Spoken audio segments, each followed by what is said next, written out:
Bonjour à tous, Christelle Cablan, thérapeute en médecine traditionnelle chinoise depuis plus de 20 ans, et Jules, mon assistant.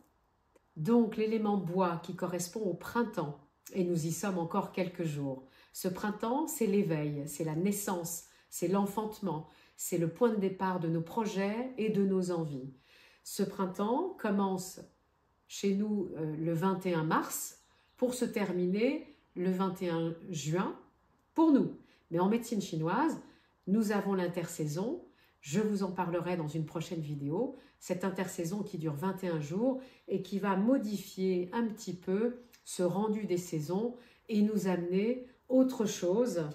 Comme vous pouvez le voir sur ce schéma que je vous ai déjà montré, les saisons avec l'intersaison au centre qui va forcément avoir un impact sur chaque saison. Donc revenons à notre printemps, à notre réveil. Nous pouvons observer dans la nature ce printemps l'éveil des sens mais aussi de la nature, les bourgeons, les nouvelles fleurs, tout a envie de naître et c'est pareil dans le corps, tout a envie de naître. Donc il nous faut cette énergie grandissante qui va nous être apportée par le foie, son organe majeur, et sa vésicule biliaire qui est son entraille. Le foie est yin et l'entraille, la vésicule biliaire, est yang. Ils sont en couple, comme nous, dans la nature et dans le corps, dans l'organisme, pour justement nous mettre en harmonie, un yin et un yang, pour une très belle harmonie. Donc je vais vous aborder maintenant toutes les particularités de chaque saison avec le climat, organes entrailles, la saveur, la couleur, les orifices qui sont les émonctoires, les parties dans le corps, et nous abordons ça maintenant. Alors le climat, c'est le vent. Le vent, en médecine chinoise, on appelle ça un pervers parce que un petit peu de vent, on peut observer dans la nature, le printemps, c'est des giboulées, donc de la pluie, mais aussi beaucoup de vent. Les giboulées, c'est un mouvement. Donc le bois, c'est le départ du mouvement.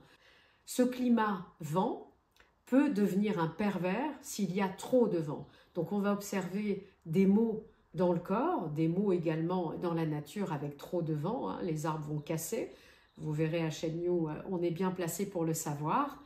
Et dans le corps, trop de vent va amener des pathologies, telles par exemple des torticolis, des paralysies faciales, des coups de froid. On va facilement éternuer parce qu'on va prendre des coups de vent. On va facilement avoir les yeux qui vont pleurer, donc vous verrez que ça fait partie des orifices.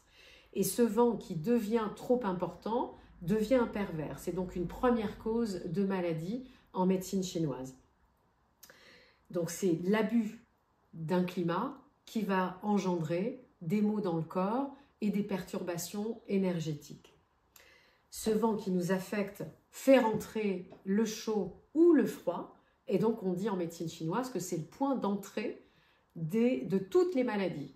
Donc quand nous serons sur les points d'acupuncture énergétique, je vous montrerai un point pour faire partir le vent.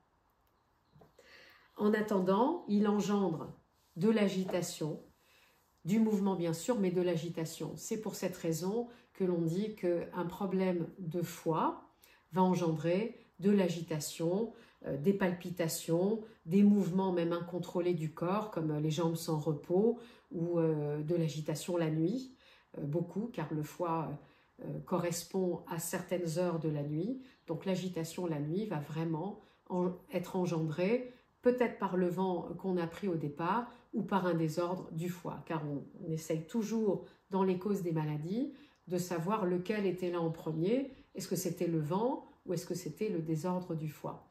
Nous aborderons les causes des maladies dans une prochaine vidéo, bien sûr, que vous aurez le plaisir de voir, de visionner avec Jules qui m'aidera. Donc quand on parle du foie, qui est forcément énervé par le vent dans cette saison, nous avons également une autre cause de désordre, de maladie ou de maux dans cette saison, c'est l'émotion. L'émotion qui est une deuxième cause, c'est l'émotion du foie, c'est la colère. La colère ou les non-dits aussi, hein. On peut dire que la colère rentrée va aussi nuire au foie. Cette colère qui va être attisée par le vent dans cette saison va amener beaucoup de désordre dans le corps, car le foie ayant ou cette saison ayant pour émonctoire les yeux, la vue, la colère va se voir dans les yeux. Donc on va pouvoir avoir des yeux rouges ou les yeux qui vont larmoyer. La vue va pouvoir se troubler également ou avoir des petites mouches devant les yeux. Donc là, il y a plusieurs formes de diagnostic chinois sur la vue. Mais en tout cas, déjà, un problème de vue, on peut dire que c'est un problème de foie, et d'autant plus important au printemps que le foie sera perturbé. Donc si le foie a une bonne énergie, vous aurez une bonne vue, en gros. Donc ne pas perturber le foie, quoi qu'il arrive. Ensuite, vous avez d'autres actions dans le corps qui exprimera la colère ou la désharmonie du foie ou de la vésicule biliaire. Et tous ces mots, tous ces modes d'action du foie dans le corps, comme un protocole de mots que le foie est capable de faire, bien nous pouvons les citer. C'est déjà toutes les inflammations. Donc le foie va vraiment déclencher toutes les inflammations dans le corps. Il va également s'occuper du sang, car il stocke le sang. Tout le sang passe par lui toutes les 3 minutes. Donc il sera en très grande partie responsable des problèmes cardiaques. Il a aussi une grande importance dans les problèmes de menstruation ou d'érection, donc pour les femmes ou les hommes. Et il veille sur la tension dans le corps et le cholestérol. Donc l'agitation, l'énervement, forcément, vont monter le rythme cardiaque, vont monter le flux sanguin, vont monter peut-être les palpitations, la tension et le taux de cholestérol. Voilà, donc il faut faire extrêmement attention à votre foie. Ensuite, forcément, l'agitation, l'énervement, si c'est la nuit par exemple, va vous perturber le sommeil, car au niveau de l'horloge circadienne, donc ça c'est un autre principe que vous voyez à l'écran, cette horloge circadienne, le principe c'est de dire que chaque organe est maître de 2 heures dans une série de 24 heures, dans une journée de 24 heures. Les 2 heures du foie, c'est 1 heure, 3 heures du matin. La vésicule biliaire, c'est 23 heures, 1 heure du matin. Donc on comprend bien que le point de départ du sommeil et de l'endormissement, c'est d'avoir le foie et la vésicule biliaire en bonne harmonie. Si vous ne vous endormez pas correctement, la vésicule biliaire a un problème. Si vous vous réveillez entre 1 heure et 3 heures, le foie a un problème. C'est bien sûr des problèmes énergétiques car nous sommes en médecine traditionnelle chinoise. Nous parlons d'énergie. Si vous avez des problèmes d'endormissement, vous pouvez également avoir des migraines, des maux de tête, parce que c'est aussi le protocole de la vésicule biliaire. Elle est capable aussi de vous faire prendre du poids. C'est aussi un de ses défauts si elle va mal. Et elle est dans le principe de l'émotionnel sur le passage à l'acte, donc le passage à l'action de faire quelque chose. Si vous avez des problèmes avec ça, que vous remettez à demain, à après-demain, quelque chose que vous devez faire, ou que vous n'osez pas dire les choses, ou que vous n'osez pas aller voir quelqu'un pour lui dire quelque chose, alors c'est un problème de vésicule biliaire, ou ce problème émotionnel peut engendrer un problème de vésicule biliaire. Donc bien sûr, dans l'organisme, vous avez la digestion, qui est en très grande partie alimentée par une bonne énergie du foie et de la vésicule biliaire, car le foie est le pôle métabolique, donc c'est lui qui va aller métaboliser tout le bol alimentaire et donner la bile à la vésicule biliaire qui va l'envoyer dans le bol alimentaire pour digérer les graisses. Donc ça, c'est une partie digestive, bien sûr, où un foie qui fonctionne mal va amener des ballonnements, par exemple, ou également un ventre très tendu, un ventre qui gonfle après le repas, parce que la métabolisation se fait mal et il va y avoir beaucoup de fermentation.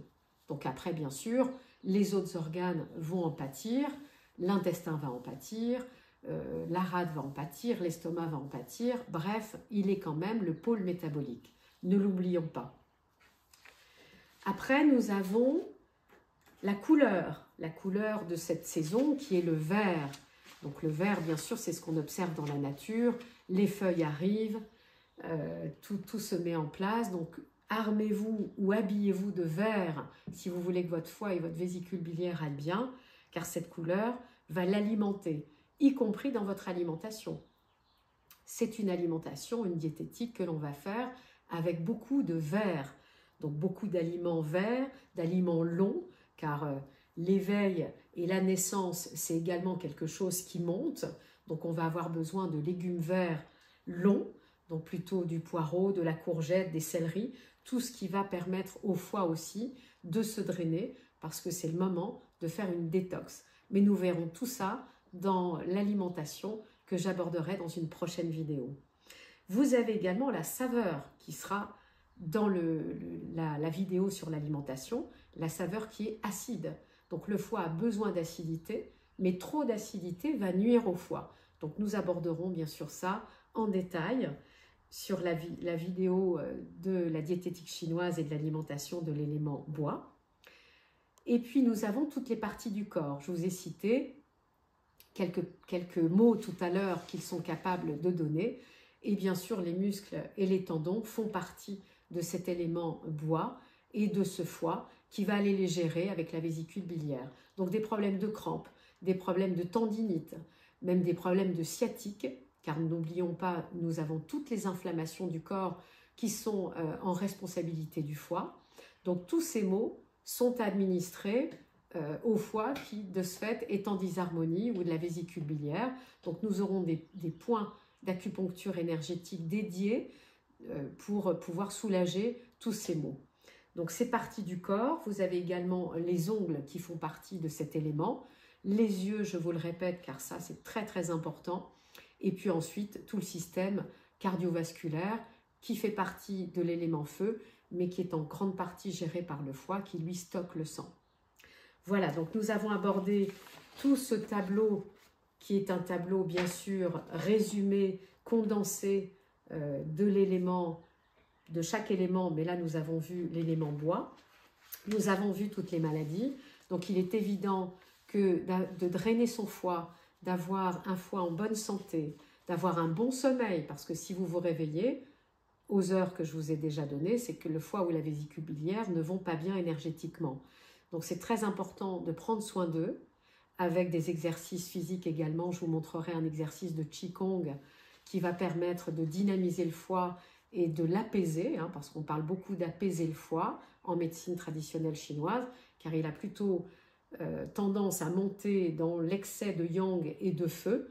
Donc on veut toujours l'apaiser pour moins de colère, moins de soucis de vue ou de maux tendineux ou musculaires. Donc toujours pensez à apaiser votre foie, respirez avec la cohérence cardiaque par exemple, faites des méditations, allez marcher dans la nature car ça vous aurez le côté vert, le côté du renouveau du printemps et vous aurez les petits oiseaux qui vont aller vous apaiser. Donc pensez bien à apaiser toujours votre foie, relancer cette vésicule biliaire pour ne pas prendre de poids et bien vous endormir.